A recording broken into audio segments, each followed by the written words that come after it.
ఈరోజు బ్రేక్ఫాస్ట్లోకి వేడి వేడిగా గుంత పొంగనాలండి, చాలా బాగుంటాయి. ఇదిగోండి,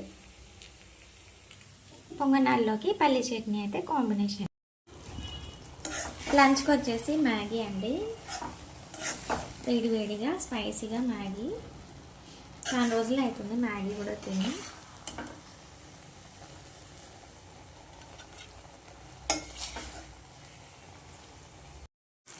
ఇదిగోండి, డిన్నర్ కోసం అయితే చికెన్ అండి,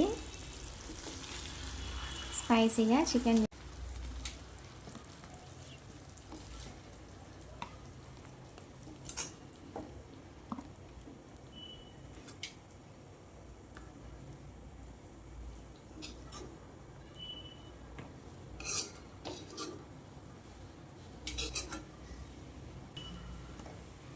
వీడియోస్ నచ్చితే లైక్ చేసి సబ్స్క్రైబ్ చేసుకోండి. Thank you so much.